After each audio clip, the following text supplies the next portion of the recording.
Halo teman-teman semuanya, kembali lagi bersama aku, Nur Hamidah. Jadi di video kali ini aku mau ngobrol santai nih tentang pengenalan pengembangan sumber daya manusia atau SDM. Nah, jadi meskipun kelihatannya ini agak serius, tapi sebenarnya ini penting banget loh buat kehidupan kita. Nah, terutama nanti di dunia kerja. Nah, jadi gini nih. Nah, dalam sebuah organisasi, yang paling penting itu sebenarnya bukan cuma uang atau teknologi, tapi manusianya. Karena tanpa manusia yang berkualitas, semua sumber daya lain nggak akan bisa berjalan dengan maksimal. Nah, makanya pengembangan sumber daya manusia itu jadi hal yang sangat penting. Apalagi sekarang kita hidup di era yang terus berubah. Ada teknologi baru, persaingan juga ketat. Jadi manusia itu dituntut untuk terus berkembang.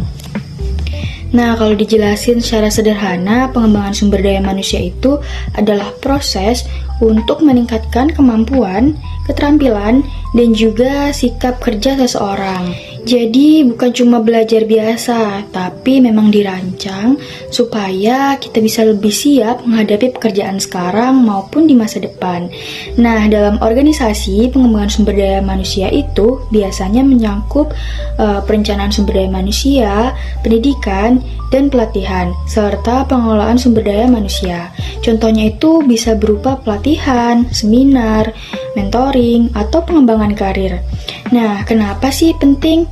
Jadi, pengembangan sumber daya manusia itu penting banget nih karena dampaknya langsung terasa. Misalnya nih, kinerja kerja lebih baik, terus pekerjaan lebih efisien, kesalahan kerja berkurang, dan juga selain itu karyawan juga lebih percaya diri dan termotivasi. Bahkan organisasi yang fokus mengembangkan sumber daya manusia itu biasanya lebih cepat beradaptasi dengan perubahan dan lebih unggul dibanding yang tidak melakukan tersebut.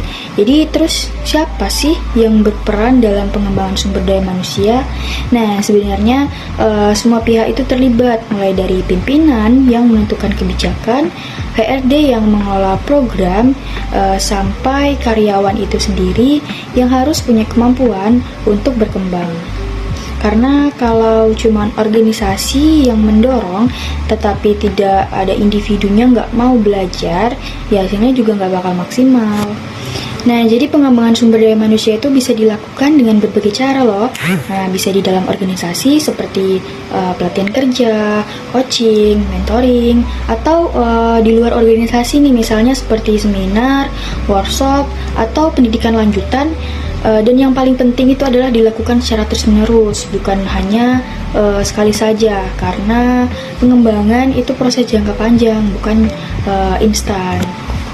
Nah, jadi kesimpulannya pengembangan sumber daya manusia itu sangat penting karena menentukan kualitas individu dan keberhasilan organisasi. Semakin baik kualitas manusianya, semakin besar juga peluang untuk berkembang dan sukses. Oke, mungkin itu aja dari aku. Terima kasih sudah menonton. Semoga videonya bermanfaat. Wassalamualaikum warahmatullahi wabarakatuh. Bye-bye.